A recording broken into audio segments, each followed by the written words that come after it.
Então você tem que juntar toda essa parte de controle, toda essa parte de qualidade, junto à parte comercial. Se você juntar isso, você consegue fazer. Fazer isso sozinho, a gente penou um pouco para aprender. Então a gente foi começando a orientar também quem era o fornecedor de serviço, né? Isso foi fazendo com que o mercado melhorasse. Isso também trouxe uma visibilidade para a rede CSV bastante agregadora, né, no mercado, né?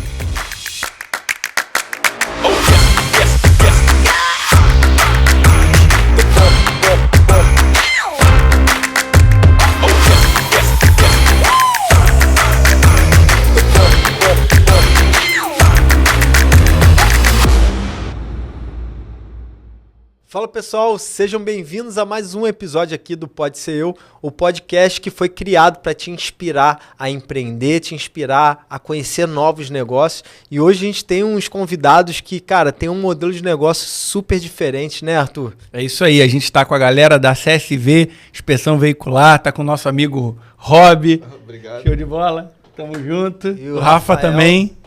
E, cara, eu trouxe vocês aqui para poder falar para a galera sobre esse modelo de negócio que é bem diferente, né? Eu acho que eu nunca imaginaria, tipo, cara, vou empreender num segmento de inspeção veicular. Que não é vistoria, isso é importante a gente falar, né? Não é vistoria, não exato. Então, me conta aí um pouquinho de como é que foi essa origem desse negócio e como que vocês estão lidando com esse modelo de negócio hoje. Oi, Danilo, Arthur, obrigado pelo convite, sempre um prazer.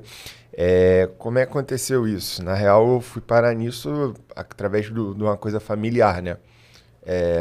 Muita gente acha que isso tem até uma questão somente pública, uma questão estatal, né? De ser uma empresa estatal, quando na verdade não é uma empresa privada. Então, é um segmento muito interessante. Ele aqui no Rio de Janeiro é muito fomentado pelos veículos GNVs. Eu entrei nisso aí em 2014, isso mesmo, na época eu tinha 19 anos, entrei em 2014. Esse segmento, ele hoje tem muita questão do GNV, mas tem diversos outros segmentos, outros tipos de inspeção, né? Que é a questão de caminhão, ônibus, essas coisas. E tudo isso é vinculado a órgãos públicos, né? Então, isso aí gera uma burocracia que muita gente não consegue nem entender como abrir. É muito comum as pessoas questionarem como é que iniciam uma empresa dessa. E aí, como é que foi essa origem, assim, esse início, até da sua jornada? Porque, pô, você já tem know-how, muitos anos de experiência. A gente, quando vai visitar a CSV, cara, o Rob sabe tudo. Tipo, cara... Ele é enciclopédia, cara. Caraca, e, gente, é muito papel, cara, é muito minucioso o negócio, o cara verdade. sabe tudo, né? Então, isso originou, né? Eu venho desse mercado desde 94 para 95, né? Então, assim, é um segmento que ele provém do órgão público mesmo, né? Porém, como o Rafa disse, é uma empresa privada, né? Só que detém aí, você precisa deter o conhecimento de uma série de legislações aí para poder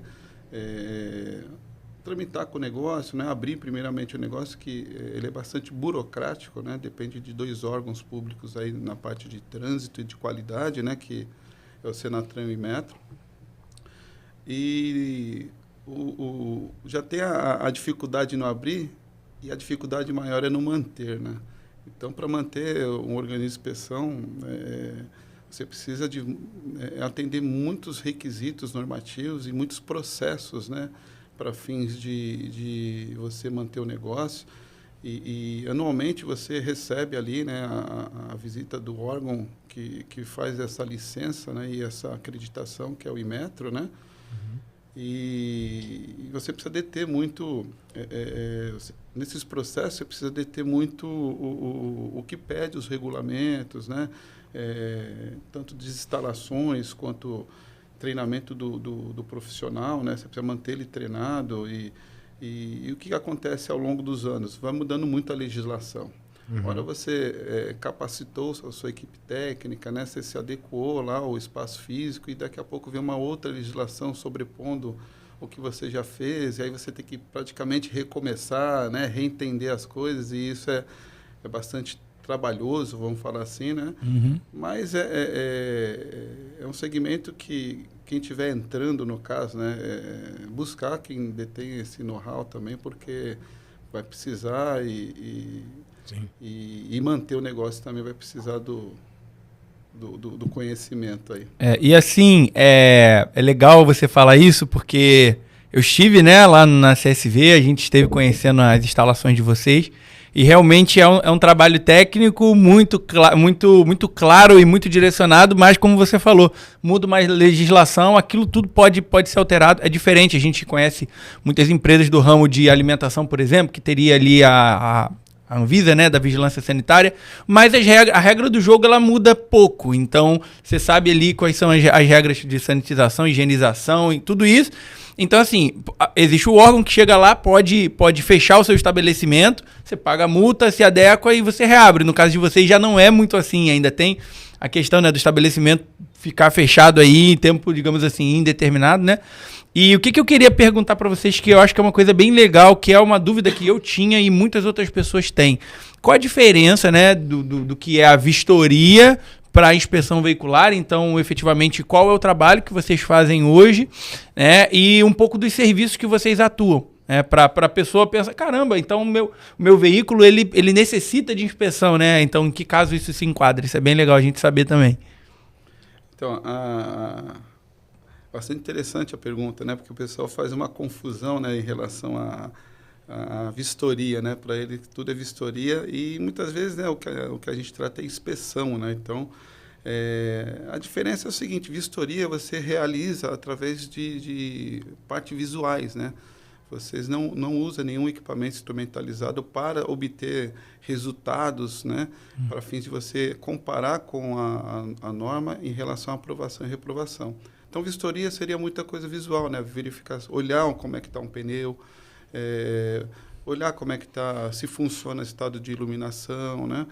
E a inspeção, além de todos esses componentes de vistoria, né, de verificar a iluminação, extintores, né, é utilizado instrumentos para isso, né? Então, na inspeção mecanizada que a gente chama lá, você precisa verificar alinhamento de rodas, eficiência de suspensão, eficiência de frenagem, você detém equipamentos para isso, né? Então, todo o processo de inspeção, além de utilizar os itens de vistoria, é acrescentados os itens mecanizados que aí se transformam numa inspeção. Com os equipamentos, né, com os parâmetros corretos. Isso, e você tem normas, né?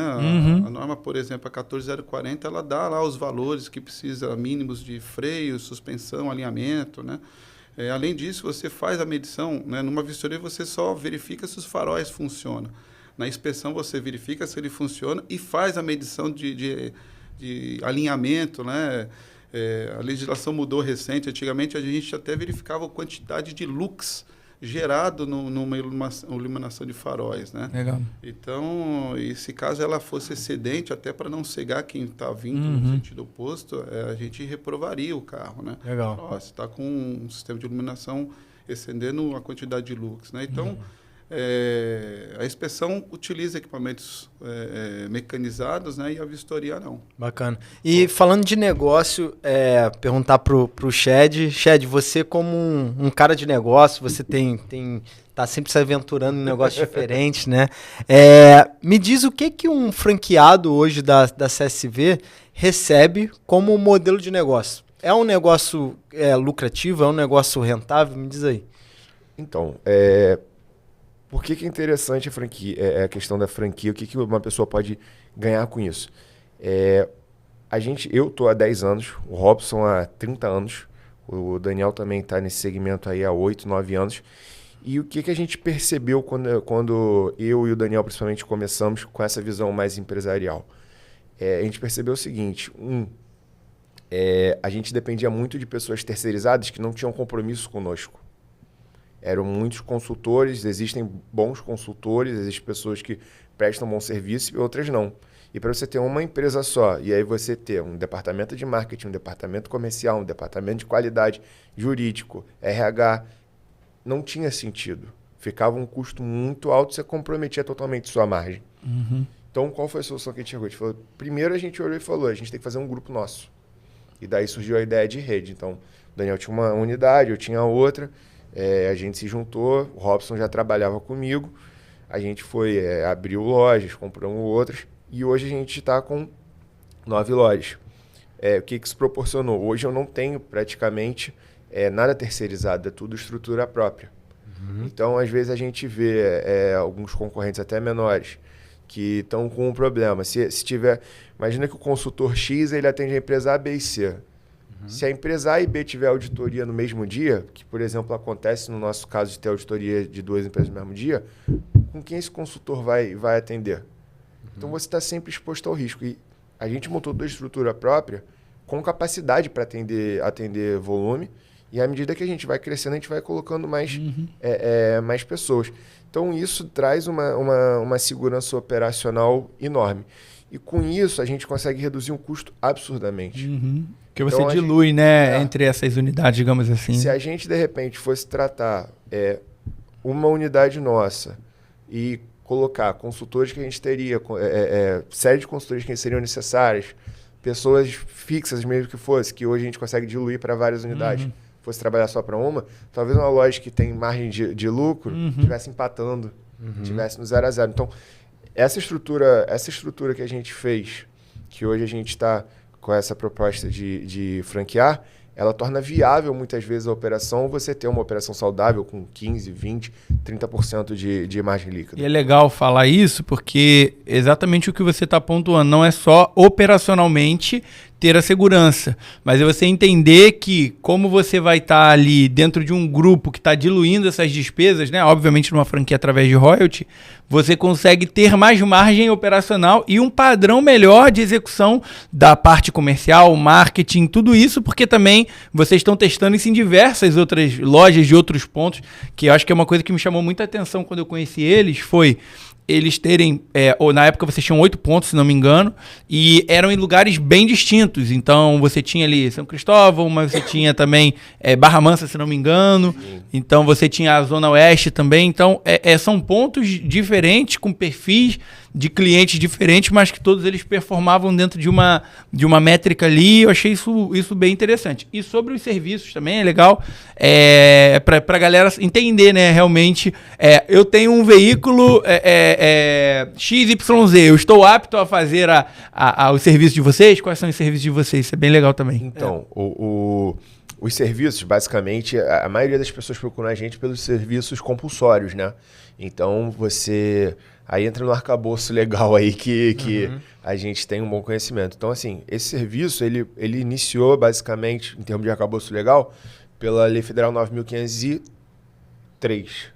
de 97. Eu sempre confundo, que é 9.503 de 97 é o CTB, a 9.504 é até engraçado, ela dispõe sobre a propaganda eleitoral obrigatória. Você confunde, o cara joga ali na internet, mas nada a ver. Mas é pelo CTB. Lá no artigo 104 e 106, ele prevê programas de inspeção. O 106 ele trata dos veículos modificados e sinistrados. O 104 é a inspeção da frota. Essa até hoje já houveram resoluções publicadas, mas foram suspensas e não agiram. Isso é algo sempre que a gente tem no radar, que pode acontecer, e aí o mercado que hoje já tem um bom tamanho, ele se multiplica exponencialmente. Que aí todos os veículos precisariam passar por essa... Pela regra que foi criada na última resolução que está suspensa, basicamente, você tinha um programa que dava mais ou menos uns 5 ou 6 anos de implementação. Então, assim, começava-se por veículos de carga com uma certa idade, veículos de transporte de passageiro, de coletivo, ônibus, né? Com uma certa idade. E ia aumentando esse rigor. E aí, basicamente, se eu não estiver equivocado, acho que o veículo nos 2 primeiros anos de vida ele era isento. Do 3º ao 5º era, acho que bianual. Do 5º até o 10º anual e depois eles pularam para semestral. Sim. Era algo assim nessa linha. Então isso aí iria gerar uma demanda absurda. Mas isso é uma coisa que a gente sempre está de olho, pode acontecer, mas não tem nada hoje no papel válido. Baseado no artigo 106, que é a questão do veículo modificado e sinistrado, a gente tem basicamente questão do sinistrado, né? Então, os veículos que sofrem colisão de trânsito na estrada, eles têm uma classificação baseada no dano estrutural que ele teve e tudo mais. E ele pode ser leve, médio ou grande. Se ele for leve, é uma colisão muito simples, ele não precisa de inspeção. Se ele for grave, é uma colisão realmente... seria popularmente o pessoal chama de PT, total, né? Seria um PT, assim, num aspecto técnico. E o veículo que teve a média monta, que a gente chama.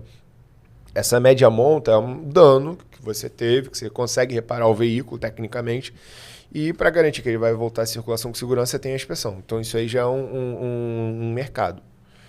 Os veículos de seguradora, por exemplo, que são leiloados, a maioria deles necessitam fazer essa inspeção.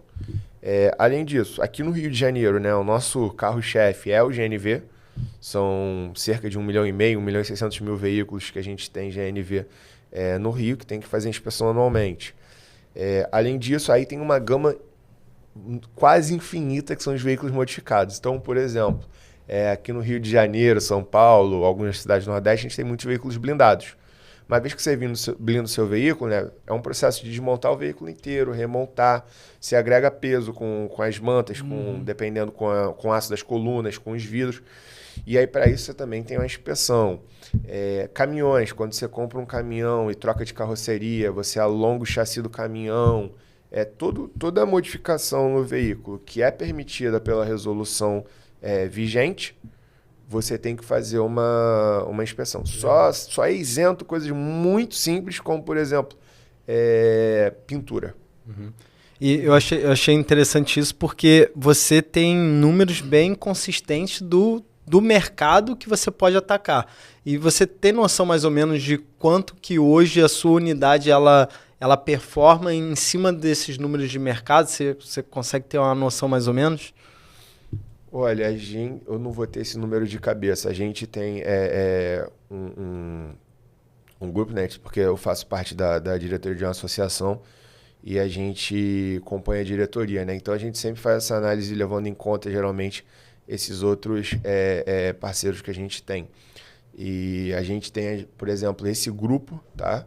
Ele vai ter mais ou menos 40% do mercado de inspeções do Rio. Caramba. Nossa participação de mercado, eu estimaria aí em torno de 8% a 10%.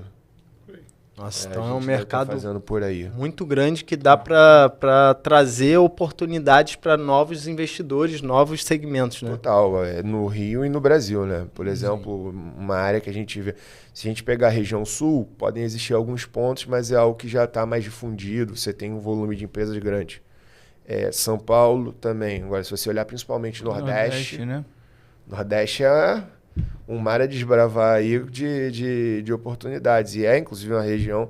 Agora, no momento mesmo, consultaram a gente para atuar numa capital do Nordeste, entendeu? E a gente está nesse processo. E o que eu acho interessante do modelo de negócio de vocês, eu sempre costumo falar muito nas redes sociais que modelo de negócio é rei.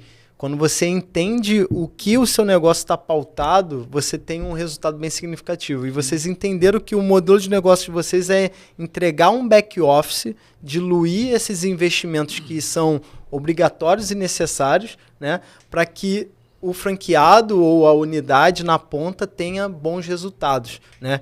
E o que isso, já que vocês eram antes de se tornar uma franquia, que agora estão finalizando já para novos franqueados, vocês como grupo, como que foi essa visão para se tornar uma franquia? Como que foi essa visão de, cara, a gente está entregando uma boa margem para o franqueado? Quando foi esse momento, né? É exatamente isso, esse momento em que vocês falaram, opa, isso aqui eu acho que pode ser uma franquia. Eu acho que isso é legal, essa virada de chave. É até engraçado, né? A gente tem um hábito, eu, Daniel e o Robson, a gente geralmente uma vez por semana a gente tem uma reunião até aqui na Barra, né? Que a gente toma um café e debate uma pauta, né, das coisas que você tem que avaliar semanalmente e também debate outras coisas um tanto quanto lúdicas, um tanto quanto ideias novas e tudo mais. E a gente já vinha aí conversando há quanto tempo, Rob? Uns 2 ou 3 anos? Por aí. Acho que depois que a gente estava ali com umas 5 ou 6 lojas, a gente começou a debater esse ponto, né? A rede nasceu da necessidade de fortalecer cada empresa do segmento.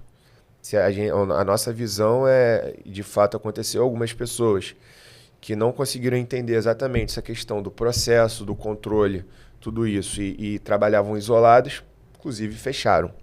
Então, assim, teve loja fechando enquanto eu fazia 14, 15 mil inspeções ano, o cara não conseguia fazer 3. Uhum. E aí, isso aí vai muito nessa linha. Quando a gente tava com 5 ou 6 lojas, a gente viu assim, cara, o Robson, pô, ele é muito responsável, né, por essa parte do controle, né, que é extremamente necessário para a gente manter as lojas abertas em conformidade funcionando. Quando a gente notou que a gente tinha todo esse processo aí mais estabelecido, mais organizado, a gente já com pessoas gerindo cada etapa, a gente começou a pensar, uma oportunidade aí franquear, porque assim, tem como a gente crescer internamente. Se tem como a gente crescer internamente, por que a gente não consegue alavancar o mercado crescendo também junto de outros parceiros? Maneiro. E também eu acredito que pessoas deviam procurar vocês, né? Isso que eu ia falar. O despertar disso muitas vezes foi outras lojas que tinha 2, 3. Embora como consigo fazer parte da rede CSV? Eles chegavam e consultavam a gente para poder entrar, né? Falar, cara, eu tenho uma loja, eu consigo entrar com uma loja na rede CSV. Então, assim, né? A gente começou a debater, né, isso nesses nossos encontros, né? E começou a formatar o desejo de começar a crescer, franquear, né? O que precisa mais estruturar, e a gente passou a estruturar também a parte comercial e marketing, né? O Rafa Dani toca isso muito bem. E quando começou a ter a visão, né? A visão do mercado em si em relação a todos os processos, né? Falei, agora é o momento da gente virar a chavinha e começar a procurar novos negócios, novos mercados, novos parceiros. E a questão, você falou do marketing, o que eu achei muito diferente, tá? Geralmente, marketing de empresa de prestação de serviço compulsório, né? Como você falou, é compulsório, assim. Para que eu vou fazer marketing para alguém que todo ano tem que estar ali já recorrentemente, né? Mas eu achei essa visão de vocês muito, muito diferenciada. Ontem mesmo eu estava passando pela Intendente Magalhães, e eu vi num dos posts, né? Tem diversos posts ali, eu vi CSV, eu falei, cara, eles estão em todos os lugares, né? Parece assim, que você vai abrir a geladeira, tá lá, rede CSV. Então, assim, eu achei muito, muito interessante, porque até eu tive a minha experiência, eu tenho um veículo modificado, né? E aí, não é blindado. Eu tive veículo modificado, e aí eu todo ano tenho que fazer, e aí quando eu fui me dirigir à unidade de vocês, foi muito fácil, porque próximo da localidade tinha muitos pontos ali mostrando, estamos aqui e tudo mais. E aí eu queria perguntar exatamente sobre essa questão do marketing. Como é que veio a ideia de vocês? De onde veio essa ideia? De assim, eu tenho uma empresa de prestação de serviço compulsório, eu já tenho, esse cara já tem que estar comigo, e eu vou fazer um marketing para encontrar ele, para tornar o meu negócio atrativo para ele. Como surgiu essa... quem teve esse insight de, cara, vamos estruturar comercialmente e estruturar um marketing para fazer esse trabalho também? Cara, isso aí foi junto desse processo completo, né? Obviamente, assim, quando você junta o Robson, o Robson e o Dani, você tem 3 pessoas, assim, de origens diferentes, com cabeças diferentes, com experiências de vida diferentes, e que se complementam para exatamente isso, entendeu? Então, assim... Robson fez curso técnico, Robson, toda a parte manual da qualidade, procedimento, esse tipo de coisa, ele vai dominar, entendeu? O Dani tem uma experiência no mundo corporativo aí, ele trabalhou numa das Big Four, né? Então, experiência, assim, de parte de processo, de auxiliar o Robson, né? Nessa organização de processo, parte administrativa e financeira, ajudou demais. E o que acontece? Quando eu assumi a primeira unidade minha, o Robson era consultor meu, para vocês terem ideia. Ele fazia uma consultoria de qualidade para mim. Eu assumi uma empresa que dava prejuízo, entendeu? Era uma empresa familiar e era o meu pai e meu tio, e eles não conseguiram produzir. E aí, assim, é até engraçado, né? Porque conversando com a minha mãe, eu falei assim, cara, a gente tem que achar o cliente. Porque assim, eu tenho eu tenho pessoal habilitado, eu tenho todas as licenças, eu tenho tudo organizado, eu tenho meu processo, minha loja está aberta, está funcionando, só falta o quê? Cliente. Então a gente falou, cara, como é que a gente vai achar cliente? E a gente começou a mapear, onde é que vão estar, por exemplo, onde é que vai estar os clientes que tem GNV? Ah, tem o cara que está em casa porque ele já usa GNV, onde tem. Só que você tem um monte que está instalando GNV e você tem as lojas que instalam GNV. Então a gente tem que ir atrás dessas lojas. A gente começou atrás dessas lojas, divulgar. E a gente começou a mapear. Por exemplo, outro potencial bom para a gente. Tem essas ruas, né, que tem muita loja de carro. Por exemplo, a Intendente Magalhães. Lá em São João de Meriti tem a Avenida Vilar dos Teles. Tem muito... Eu acho que é Automóvel Clube, né? Automóvel Clube, sim. A Avenida Automóvel Clube Vilar dos Teles. Tem muita loja de carro. Então a gente buscou essas lojas de carro. E aí, com isso, a gente foi potencializando. E aí chegou um momento que a gente tem até certo ponto, né? A gente tem algumas obrigatoriedades. E uma delas é, por exemplo, um banner de fachada. A gente tem um banner de fachada padrão por portaria, né? Que a gente tem que seguir. Só que a gente identificou isso, cara. A gente tem que chamar a atenção dos passantes. Se você pegar, em geral, as lojas, principalmente as mais novas, todas elas são em ruas principais, em ruas movimentadas. E a gente falou, a gente tem que chamar a atenção do passante. E aí, como é que a gente começou a pensar? Cara, pontos próximos estratégicos de vias que faziam ligação, vamos colocar a sinalização. Então, por exemplo, a gente adquiriu agora a unidade lá de Bangu, que é na Avenida Brasil. 200 ou 300 metros antes, tem um outdoor lá que estava vago. A gente, cara, parece que estavam esperando a gente. A gente já adquiriu. Então, quando você juntou a visão dos três, a necessidade que tinha a gente... Aí é criatividade, né? Que acho que todo empreendedor tem que ter. E que eu acredito que foi um grande diferencial, porque construir uma marca não é fácil. A gente ainda mais nesse segmento. Né? Ainda mais nesse segmento, sem referências, né? Porque eu vejo lá, se você estiver assistindo, acessa lá o perfil deles, você vai ver que tem uma boa marca, tem uma boa coloração, tem toda uma preocupação de como que está sendo tratado essa informação do serviço de vocês, né? Então, assim, eu acredito que isso não é para qualquer um. Até mesmo por isso que vocês hoje, eu vejo com um super potencial de expansão para a franquia, porque vocês conseguiram unir e entender o que realmente é uma franquia, que é marca, know-how e lucratividade. Porque o modelo de negócio de vocês permite o cara ter lucratividade, permite ter uma marca para ser trabalhada e um know-how de experiência de anos de trabalho, né? E que, por falar nesse know-how, eu acredito que é uma dor do mercado a falta desse know-how, né? Porque a gente vê aí muitas empresas desse segmento fechando, né? Me fala um pouquinho dessas dores do mercado. Realmente. O mercado, assim, você tem alguns pilares básicos, né?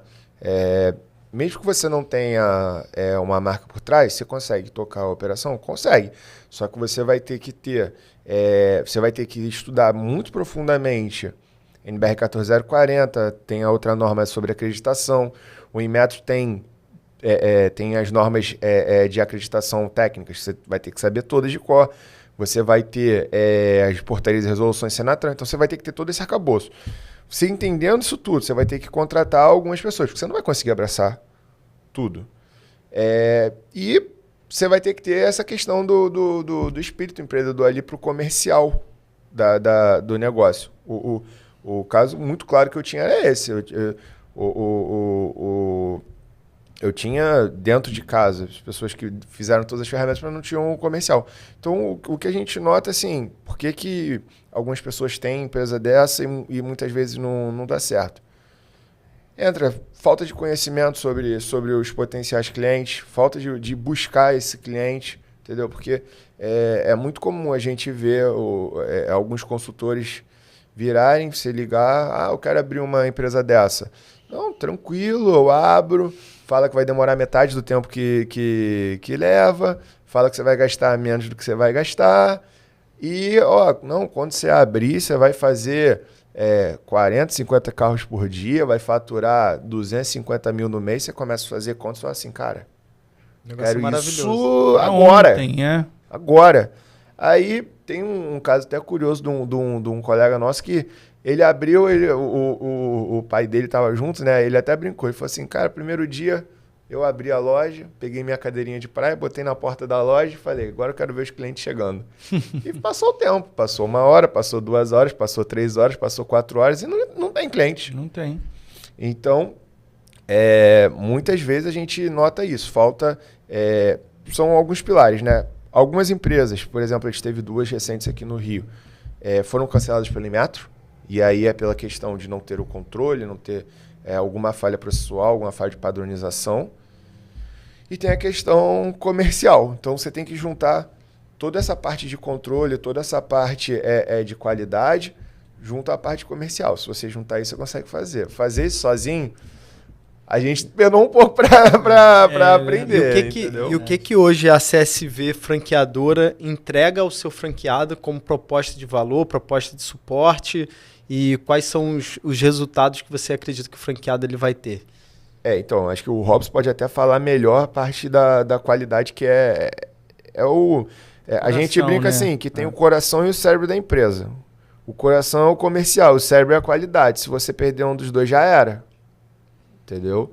Então, óbvio que a gente vai ter não só essa parte da qualidade, que você poderia contratar uma consultoria, existem alguns incompetentes, alguns competentes que dariam suporte. Mas, além disso, você vai ter estrutura de marketing, estrutura de apoio administrativo financeiro, se você precisar. Você vai ter toda a parte comercial, central de atendimento, além de toda a consultoria do aspecto técnico legal, que aí eu passo até a bola para o Robson, que ele vai poder falar bem melhor. Mas antes de passar para ele, essa questão do marketing e do comercial, e de você ter um trabalho que vocês já compartilharam, né, de marketing, tráfego, isso eu acho realmente um grande diferencial. E aí, como você falou, né, o comercial é o coração, porque tem que bombear sangue, né? A coisa tem que ter vida, tem que entrar receita, né? E ao mesmo tempo tem que ter o cérebro para poder organizar ali e estar dentro de todos os padrões. E aí fala um pouco sobre esse suporte que vocês vão dar na gestão da qualidade. Então, nesse entendimento, né? Nesse que o Rafa passou, foi um entendimento bastante assim para a gente. Ele deu um norte em outros mercados, não outros mercados em si de inspeção, né? Em outras regiões, né? A gente começou a ver isso de uma forma mais abrangente, né? E nesse despertar aí do comercial, né? Fez com que a gente também entendesse, né? O regulamento ele fala muito de imparcialidade, né? Então nós temos que ser imparcial em relação ao que nós estamos atendendo, né? Então você foi fazer uma inspeção lá e imagina só você ter uma não conformidade no carro, a gente fala, você pode fazer ali, então a gente tem uma certa imparcialidade.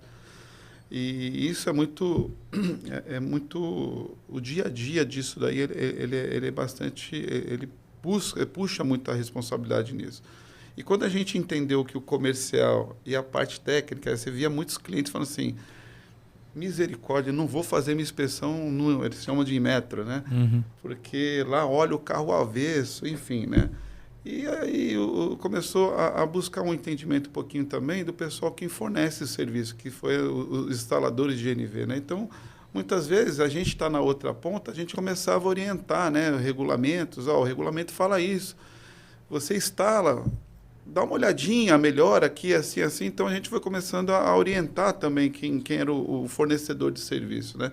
Isso foi fazendo com que o mercado melhorasse, né? Então, isso também trouxe uma visibilidade para a rede CSV bastante agregadora, né, no mercado, né? E por, né, praticar essa parte de legislação dentro do órgão de inspeção, né, que é um temor. É caro abrir um órgão de inspeção, é muito caro, né? Os equipamentos são muito caros. E se você não tiver controles e ter o conhecimento do que pede a regra e como operar com a regra, né, você acaba sofrendo sanções de suspensão, cancelamento, né? Então, tudo que você investiu, ele vem a se ruir, né?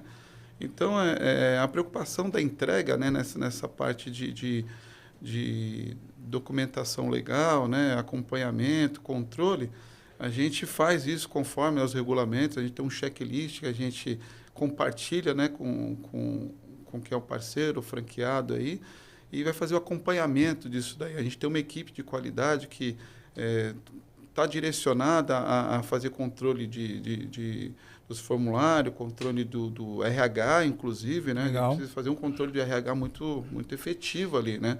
Tem treinamentos programados, tem monitoramentos de serviços que a gente presta. Isso tem que ser feito ao longo de um tempo, né? E a gente tem que ver a proficiência do profissional quanto a ele praticar um serviço, né? Principalmente aqueles serviços que eles são muito demorados ou não vêm durante um ano, né? Que tem uma janela muito grande entre um e outro, né? E o profissional acaba não... O GNV você faz todo dia. O GNV a gente vai ter 10, 20, 30 todo dia. Agora, você pegar por exemplo, motorhome, eu ia falar exatamente isso. Motorhome é um serviço muito mais escasso. E assim, você tem que estar apto para aparecer um motorhome, você tem que ter todo o conhecimento, todo o procedimento, toda a conformidade.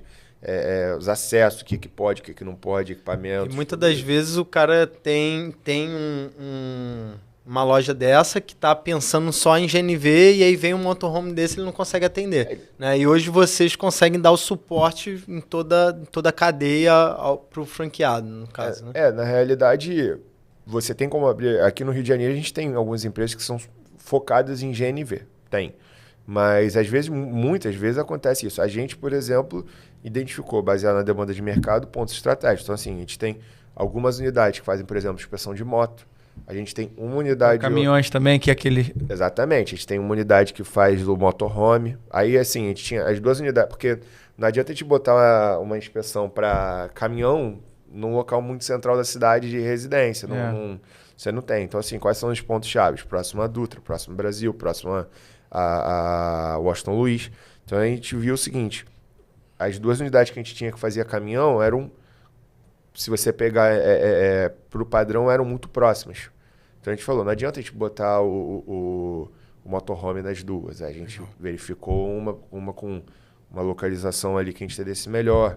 Então você tem esse mix aí de serviços. E é interessante porque até isso tem know-how prático de vocês, né? Porque a definição de ponto hoje do franqueado vem de vocês, franqueadora hoje. Total. Dá um exemplo prático. Antigamente, aqui do Rio, tinha as vistorias do Detran. Cara, se você botasse uma inspeção de GNV perto de um posto do Detran, assim, era muito difícil dar errado. Obviamente, se você souber trabalhar, mas assim, seu trabalho comercial, digamos assim, é bem mais você simples. Tinha um grande fomentador. O cara termina e fala assim, e agora? Como é que eu... Vai ali na frente do posto Ipiranga, né? O cara ia no Detran, fazia o licenciamento, quando chegava lá, sua vistoria tá vencida, o pessoal chama de vistoria, né? Sua vistoria do gás tá vencida. Pô, onde é que tem? Pô, tem uma aqui do lado, você anda 100 metros. A gente tem loja de Barra Mansa, por exemplo, fica 5 minutos do Detran, né? Menos. Na rua mesmo, entendeu? Você continua a rua. A gente sempre procura assim. Então, assim, o auxílio na questão do ponto, por exemplo, também outra questão. Você tem loja que faz só veículo leve, loja que faz veículo pesado. Se você, dependendo do ponto... Duque de Caxias, a gente tem duas unidades. Uma, digamos, mais pro centro da cidade, na Brigadeiro, e uma na Washington Luiz. A gente identificou o seguinte, Washington Luiz, passa quantos caminhões dia? Um puto espaço. A gente pegou e falou, não, aqui é uma loja com veículo pesado. Avenida Brigadeiro Lima e Silva, um trânsito pesado. Até para manobrar o caminhão para entrar deve ser... nem deve caber. As medidas de galpão, altura, tudo mais. Falou, aqui é uma loja para veículo leve. Então, isso tudo a gente tem que levar em conta. Então, por exemplo, então uma loja no centro da cidade é boa ou ruim? Uma loja afastada do centro da rodovia é boa ou ruim? Depende. Depende, verdade. Depende do teu objetivo. Legal. Até um fato interessante, eu já tive uma empresa em Botafogo, né? Então, isso que a única empresa de inspeção que teve na zona sul do Rio de Janeiro. Caramba! Eu tive uma empresa em Botafogo. Então, assim, eu olhava o universo de táxi, o universo de blindado. Carro blindado. A modalidade de inspeção que eu fazia lá era mais blindado do que táxi. Lá era uma passagem. Então, a gente está falando de um período que não tinha Uber, tá? Então, assim, a zona sul era amarela de cima a baixo. Táxi, Então, o que acontece na Zona Sul? Eu já tive uma loja na Zona Sul que não performou. Não foi promissora. Entendeu? E você viu o universo de carros lá violento. O Isso é táxi muito passava na interessante. porta e a gente viu que ele passava. Isso é muito interessante para entender a inteligência de mercado que vocês têm com know-how de anos de serviço, né? E a franquia permite isso. A pessoa que quer investir hoje nesse segmento, que tem o desejo de empreender, ele vai ter aliado com vocês essa inteligência de mercado para ter a maior chance de performance. É verdade. Fala aí. E sobre inteligência de mercado, que é eu que também quero colocar uma pergunta polêmica aqui, né? Claro. Porque é óbvio, a gente também tem que... a gente sabe que o mercado ele está em constante mudança, as coisas estão se alterando. A gente sabe hoje que existe hoje uma febre de veículos elétricos no mercado. Eu digo febre porque eu já tive acesso a algumas informações, muitas pessoas falando que o veículo elétrico veio para tornar a China autossuficiente ou próximo da autossuficiência no nível de petróleo ali. Enfim, tem toda uma questão mercadológica, geopolítica, enfim. Mas o que vocês enxergam para o mercado futuro dos veículos sinistrados, dos veículos modificados? Como vocês enxergam, por exemplo, daqui a 10 anos?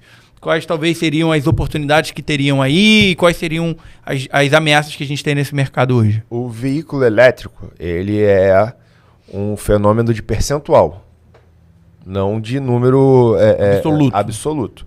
Então é aquilo, se hoje vendeu um veículo elétrico, amanhã vendeu 3, a manchete não é vendeu 3 carros elétricos, a manchete é cresceu 300%. Uhum. Então quando você pensa numa coisa, cresceu 300%, você fala, cara, isso aqui tá dominando.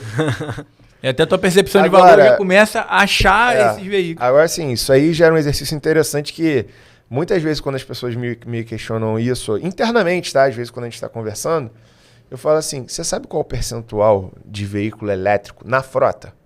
Você tem ideia? Depois pesquisa. Você vai ver que é insignificante. 0,05? Algo por aí. Não chega a 0,1. O elétrico, 100% elétrico. O veículo híbrido, aí é uma questão de opinião pessoal, tá? Eu acho que ele realmente vai ter um espaço no mercado. A questão do veículo elétrico, se você pensar, a gente está sempre pegando ali a segunda, terceira onda, né? Então, tem uma questão, obviamente, aí político-econômica da China, que você falou que, obviamente, teve uma visão aí, né, estratégica de... poxa, todo mundo vende carro a gasolina, a diesel, não sei o quê. Pô, mas tem como vender eletricidade, vamos fazer isso aqui, vamos sair na frente de todo mundo. E fizeram isso e tem que tirar o chapéu para muita coisa, tem produtos muito bacanas. Agora, se você pegar e começar a pensar o seguinte, o veículo elétrico ele tem problemas de infraestrutura. Tá? Tem países, por exemplo, os países nórdicos. Pô, o carro elétrico é uma maravilha, funciona muito bem. Cara, se você cruzar o país inteiro, não dá daqui a queimados. Uhum. Então você não tem KM para rodar. Começa por aí. Então, vou viajar o país inteiro. Cara, você vai com uma carga e volta na mesma carga e acabou. No Rio de Janeiro, se você falar assim, vamos para Bahia com um carro elétrico, cara... Impossível. Não tem infra, né? Vai passar perrengue. Entendeu? Então, assim, você tem o carro elétrico, eu enxergo ele hoje como um fenômeno de percentual. Você acha que o elétrico vai morrer? Minha opinião pessoal? Não. Acho que não. Mas, assim como tem gente que sempre falou que o GNV ia morrer, a gente tem uma parcela de mercado com GNV. Dá 15 ou 20% da frota nossa do Rio de veículo leve. Bastante coisa. É GNV, entendeu? O preço mudou, o GNV vai acabar. Se você olhar o número de novas instalações, ele realmente não está alto. Agora, a frota não está diminuindo. É até algo curioso. O número de pessoas que instalam e o número de pessoas que retiram, hoje é similar. Então, você tem o mesmo volume de frota, entendeu? Então, não...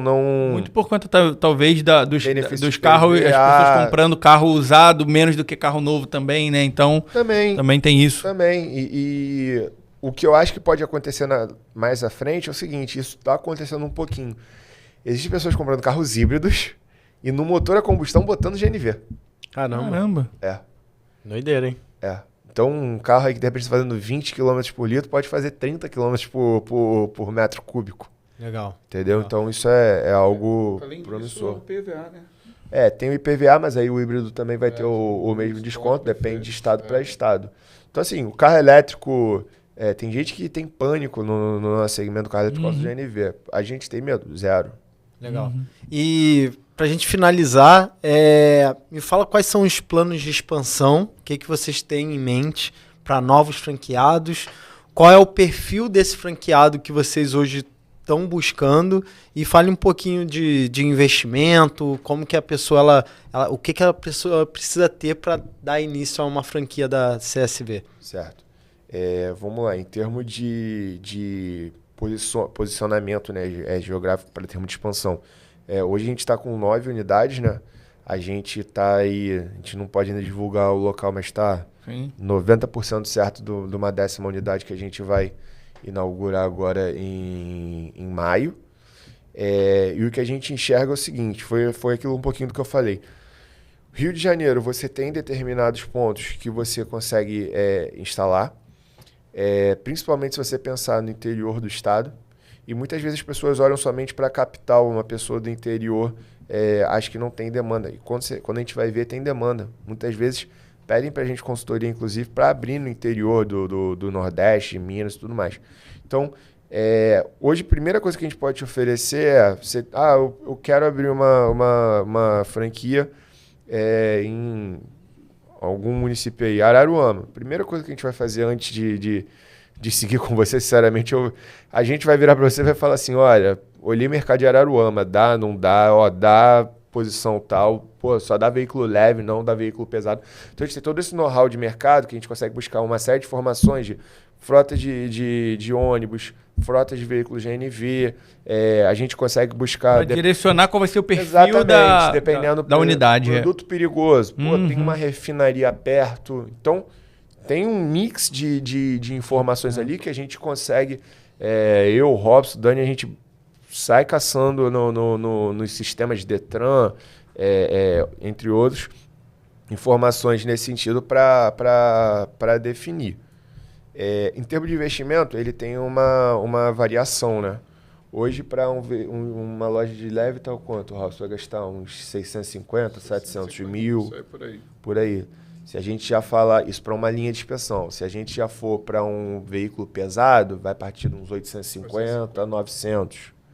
Se for para um produto perigoso, aí porque assim, são meio que modelos. Coisas cumulativas. Se você faz o pesado, não é obrigado, mas 99% dos casos tem sentido você ter o leve. Aí você vai ter o leve e o pesado. Se você faz o produto perigoso, faz sentido você ter o pesado. E se você vai ter o pesado, tem sentido ter o leve. Então você vai acumulando. Agregando. Aí para você falar de um produto perigoso, a gente já está falando... 1 milhão e 100 a 200. Por aí. Aí já é o último estágio, mas também o potencial de faturamento Sim. Fora que às vezes alguém que já tem um ultra know-how no mercado, que já vê a oportunidade, né? Porque a gente está falando aqui, até legal a gente comentar sobre isso, que a gente recebe pessoas de diversos tipos de franquia aqui, né? Mas talvez o perfil de vocês não seja uma pessoa que tem uma rescisão e vai investir no negócio. Não, é alguém que já tem uma inteligência de mercado, que já atuou nesse mercado, que já teve ou tem e quer fazer uma conversão de bandeira. Então, assim... a gente entende que o modelo de franquia de vocês é um modelo que entrega muito, mas que não é talvez para aquele perfil de pessoa que eu trabalhei no banco 20 anos, tenho uma rescisão, quero investir em algo, porque tem muitas especificidades ali, mas é um baita modelo de negócio, como vocês estão falando. E é interessante, né? Porque o perfil de franqueado, ele define muito a estratégia comercial e o sucesso da sua rede, né? Então, esse perfil de franqueado mais técnico é algo que eu acredito que as empresas que trabalham nesse segmento de mercado, elas precisam buscar, né? Então, hoje o ideal é que a pessoa seja do segmento. Seja um engenheiro, se não me engano, né? Assim, se a pessoa não for do segmento, mas ela tiver uma visão sobre empreender, sobre investir, porque é aquilo, custa, de repente, uma franquia do ramo alimentício. Estou falando até porque a gente já teve experiência no ramo alimentício. Então, uma empresa que você gasta 300, 400 mil para abrir, às vezes até menos, sim, só que ela vai render também a receita menor. Acho que basicamente a gente está falando de investimento. Então, eu botei 100, vai voltar 100 em quanto tempo? Em um mês, um ano ou um século? O payback, então, assim, né? Se voltar em um mês, eu falo, cara, me arruma todos esses negócios aí que você tiver, eu monto todos eles. Se você falar que volta em um século, eu vou falar muito obrigado e até a próxima.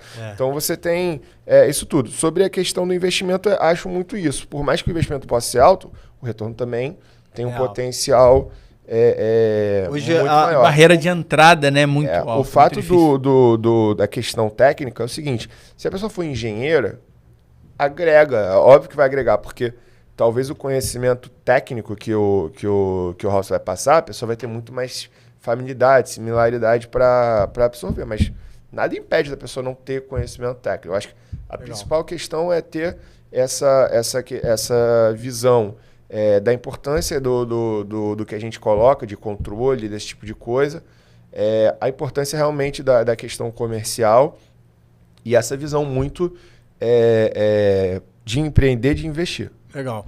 Então, hoje o investimento é em torno de 500 a 1 milhão, né, de investimento inicial e deixam a lucratividade e rentabilidade de quanto, mais ou menos? Você já tem noção disso? Então, vai Depende variar, do mas faturamento. eu vou falar até como eu, quando faço investimento nesse ramo. Geralmente a gente busca algo em torno de 36 meses de retorno, entendeu? Legal. Então, se a gente fizer uma conta rápida, 1 milhão, iria gerar pelo menos aí 30 mil. Óbvio que você abriu no dia 1, não vai estar gerando, no final do primeiro mês, não vai estar gerando... Tem uma 30 mil curva de crescimento. Exato. E depois também que você tem essa curva de crescimento, o seu lucro geralmente fica num volume acima, né, E o que é interessante é que, como é de serviço, a lucratividade ela é alta, né? Não é um produto que você precisa estar sempre colocando na frente. O grande uma investimento coisa- é em pessoas, né? Em equipe especializada. Isso é uma linha mas importante, isso aí, né? assim, a gente consegue fornecer todo o treinamento. Legal. Se você, obviamente, fizer uma boa seleção de pessoa, a pessoa cumprindo os requisitos básicos de, por exemplo, o engenheiro tem que ter o CREA de engenharia mecânica, tem que ter a carteira de habilitação compatível. O técnico, a mesma coisa, tem que ter o registro de técnico, tem que ter a carteira de habilitação compatível. Pessoa tendo perfil ali para operação e tudo mais, a gente consegue treinar, passar o conhecimento e vai fluir muito bem. Isso aí não é problema. Até essa questão que você colocou, Danilo, uma coisa que me incomodava muito em outros anos que a gente já teve, que não é o serviço, né, as questões varejistas, é o controle de estoque. Exato. Então, assim, isso Sua margem de erro para chegar ao resultado prometido é muito, muito grande. é muito grande, entendeu? Então, ainda mais a gente, quando a gente começou... você controlar estoque de uma loja que você está presente todo dia, é tranquilo. Mas às vezes até, eu quero investir em 2, 3, igual a gente que está com 9, você controlar o Tem estoque... uma dificuldade de escalar, né? Exatamente. Os processos, para mim, sempre foram mais complicados, mais burocráticos. E você sempre fica mais propenso a algumas margens de perda maiores do que a gente. A gente conversa, às vezes, com o Daniel, é muito questão assim, eu tenho um bar vendo chopp. Cara, um barril dá quantos chopps? Dá uma tulipa, 10 tulipas, 100 tulipas, 1000 tulipas. Entendeu? O nosso... Não tem como. O cara fez a inspeção, tem lá um documento. Então, não tem margem, por exemplo, para uma pessoa, um funcionário mal intencionado, por exemplo, vender 10 chopps e anotar um só. Não tem esse tipo de coisa, entendeu? Legal. Isso aí, junto a não ter controle de estoque, eu acho que é uma modelo grande de vantagem negócio. que pra gente sempre agradou muito. É um modelo de negócio que é vantajoso para um investidor, mesmo sem o know-how técnico, ele consegue administrar como negócio paralelo ao seu trabalho ou a outros negócios, então, né? Tendo uma certa, não é dedicação exclusiva, mas tendo uma certa dedicação, por exemplo, a gente está aqui e as empresas estão operando. Então, exige uma certa dedicação, um compromisso, até porque a gente vai fornecer os padrões, mas é muito importante, o franqueado ele vai ter que cuidar de assegurar que estão seguindo os padrões. A gente vai fiscalizar? Óbvio que vai fiscalizar. Até porque a gente fiscaliza preventivo para não ser um órgão público fiscalizando, que aí a sanção é fechamento. Entendeu? Então, se a pessoa, por mais que ela não tenha dedicação total, exclusiva ao negócio, mas ela tem uma dedicação, um compromisso ao negócio, consegue montar a sua equipe, ela consegue trabalhar perfeitamente. Muito maneiro, muito legal. Gente, agradeço muito a presença de vocês. Eu acho que, cara, foi muito bom até ter conhecimento de um mercado que muitas das vezes a gente nem tem noção que como é que funciona, é muito enriquecedor. E quem está nos assistindo agora, aqui na descrição do vídeo vai estar a página deles, vai estar o Instagram deles para vocês entrarem em contato, conhecer um pouco mais. Tem números bem significativos para investidores e a gente acredita e confia muito no trabalho desse grupo de empresários.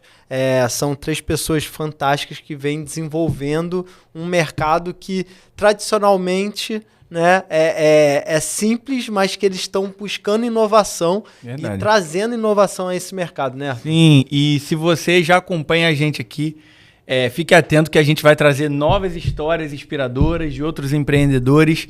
A gente aqui no Pode Ser Eu tem esse objetivo, né, de mostrar essas histórias inspiradoras para que você que está aí entenda que o nosso maior objetivo é tornar empreendedores e empresários. Então, da mesma forma que ele tinha uma unidade, o Rob ele era o consultor dele e eles se tornaram hoje empresários. Eles estão à frente de um grupo empresarial, tem uma visão muito clara de processos, crescimento, expansão. A gente também quer trazer esse conteúdo para te inspirar e para que você seja o próximo empresário aí de sucesso dentro do seu ramo, né, Danilo? Pode ser você o próximo aqui, sentado aqui, a gente acredita muito. Cara, obrigado pela presença de vocês e tamo junto. Tamo junto. Valeu. A gente que agradece, se quiser pessoal, deixar suas redes sociais aí também, pessoal conhecer. O Robson não... profile. Eu e o Robson, eu até tenho Instagram, mas não sou... Uso um pouquinho, R_Shed. Bom, Shed é complicado, é CHEDE, que é meu sobrenome. O Robson não tem, né? Ele e a gente Orkut, tem, obviamente, o @Rede CSV. Quem quiser entender um pouquinho, quem quiser conversar, pode ir lá no Rede CSV. Pode no meu também. É sempre um prazer poder ajudar a conversar sobre o tema. É isso, gente. Valeu, até a próxima. Até mais. Um abraço.